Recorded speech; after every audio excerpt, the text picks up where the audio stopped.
اولا بالمؤمنین من انفسہم، نبی اکرم صلی اللہ علیہ وسلم زیادہ حق رکھتے ہیں مومنین پر ان کے اپنے جان سے بھی۔ مومنین کا اوپر آپ صلی اللہ علیہ وسلم کی جو ذات ہے وہ سب سے زیادہ ہے، حق رکھتی ہے۔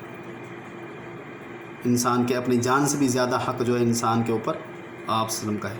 وازواج امہاتہم، اور ان کی بیویاں ان کی مائیں ہیں۔ تو آپ صلی اللہ علیہ وسلم کی جو بیویاں ہیں عام انسانوں کی روحانی مائیں ہیں، روحانی ماؤں کا درجہ دیا گیا ہے، تو اس وجہ سے وہ روحانی ماؤں کا درجہ رکھتی ہیں۔ وَأُولُو الْأَرْحَامِ بَعْضُهُمْ أَوْلَىٰ بِبَعْضٍ، اور رشتہ دار ایک دوسرے کے اوپر زیادہ قریب ہیں اللہ کے حکم کی وجہ سے۔ رشتہ دار ایک دوسرے کے اوپر زیادہ قریب ہیں اللہ کے حکم کی وجہ سے، کہ رشتہ دار ہی ایک دوسرے کے اوپر زیادہ حق رکھتے ہیں۔ تو یہ میراث کے حوالے سے ہے کہ اگر کوئی میراث میں کوئی بات یعنی کوئی وراثت کی بات ہوتی ہے تو وراثت کے اندر حقدار اس کا قریبی رشتہ دار ہوتا ہے، جو دور کا رشتہ دار ہوگا اس کو وراثت نہیں ملے گی۔ من المومنین والمہاجرین، مومنین میں سے ہو یا مہاجرین میں سے ہو۔ الا ان تفعلوا الی اولیاءکم معروفا، سوائے یہ کہ تم کسی کے ساتھ کوئی نیکی کرو یا بھلائی کرو، یعنی کسی کے ساتھ کوئی نیکی کرو، تمہارا کوئی وراثت کے اندر کوئی حصے دار تو نہیں ہے، مگر اس کو آپ ایسے بھلائی کے طور پہ اگر آپ اس کی مدد کرنا چاہو تو کر سکتے ہو۔ کان ذالک فی الکتاب مسطورا، یہی بات اللہ کے حکم میں لکھی ہوئی ہے، یہی بات اللہ کے حکم میں لکھی ہوئی ہے۔ اگلی آیت دیکھو، وَإِذَا أَخَذْنَا مِنَ النَّبِيِّينَ مِيثَاقَهُمْ، اور ہم نے وعدہ لیا انبیاء کرام سے پختہ وعدہ، وَمِنْكَ، اور تم سے بھی لیا، وَمِن نوح، نوح علیہ السلام سے لیا، وَإِبْرَاهِيمَ، ابراہیم علیہ السلام سے لیا، وَموسیٰ، اور موسیٰ علیہ السلام سے لیا، وعیسیٰ ابن مریم، اور عیسیٰ ابن مریم سے لیا، وَأَخَذْنَا مِنْهُم مِيثَاقًا غَلِيظًا، اور ان سے ہم نے وعدہ لیا پکا، لِيَسْأَلَ الصَّادِقِينَ عَنْ صِدْقِهِمْ، تاکہ ان کی سچائی کے بارے میں سوال کیا جائے، پوچھا جائے۔ وَأَعَدَّ لِلْكَافِرِينَ عَذَابًا أَلِيمًا، اور کفار کے لیے ہم نے تیار کیا ہے دردناک عذاب۔ تو یہاں سے انبیاء کرام سے وعدہ لینے کا ذکر کیا گیا ہے کہ انبیاء کرام سے وعدہ لیا گیا، تمام انبیاء کرام سے، جس میں کچھ 5 انبیاء کرام کا ذکر کیا، اس لیے کہ یہ 5 بڑے بڑے انبیاء ہیں، ان کا ذکر کیا گیا، ورنہ تمام انبیاء کرام سے وعدہ لیا گیا۔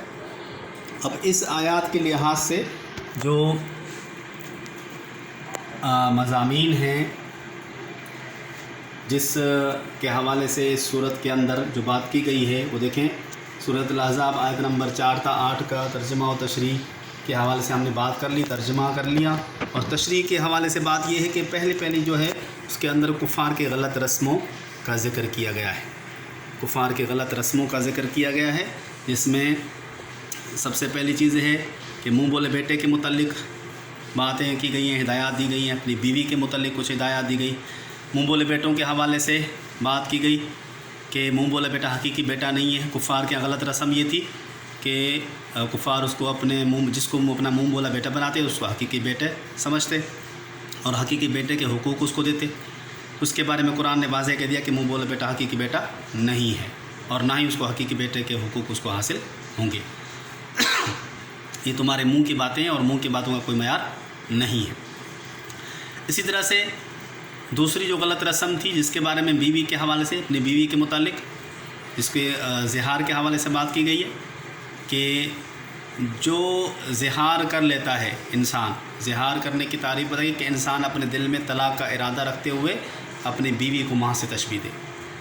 زہار کی تعریف یہ ہے کہ انسان اپنے دل میں طلاق کا ارادہ رکھتے ہوئے اپنی بیوی کو ماں سے تشبیہ دے، اس کو کہتے ہیں زہار۔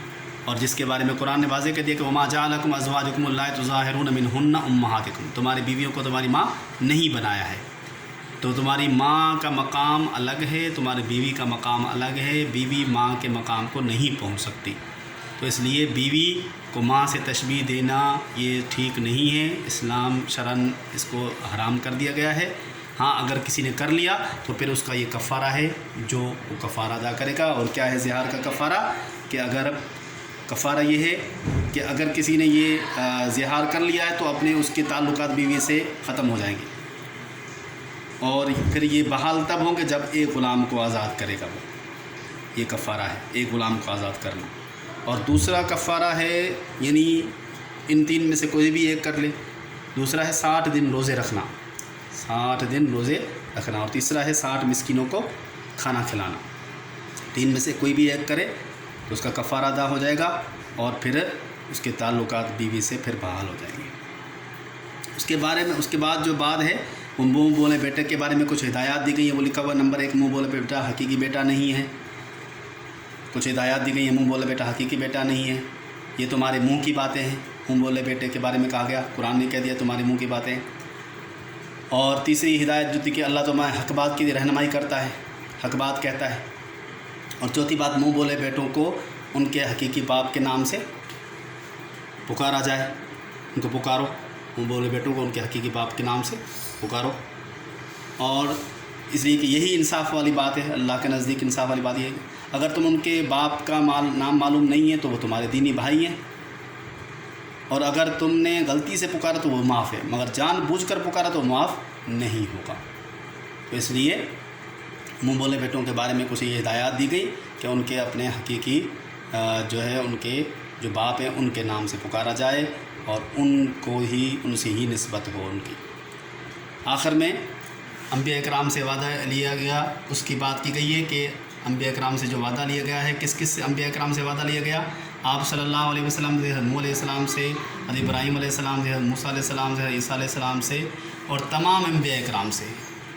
ذکر تو صرف 5 کا کیا ہے، مگر تمام انبیاء اکرام سے وعدہ لیا گیا۔ اور کس چیز کا وعدہ تھا؟ ایک دوسرے کی مدد کرنے کا، ایک دوسرے کے پیغام کو عام کرنے کا اور پھیلانے کا، ایک دوسرے کے پیغام کو عام کرنے کا، ایک دوسرے کی مدد کرنے کا، اور ایک دوسرے کے پیغام کو اشاعت کرنے کا۔ یہ وعدہ لیا گیا تمام انبیاء اکرام سے، اور تمام انبیاء اکرام نے وعدہ کیا۔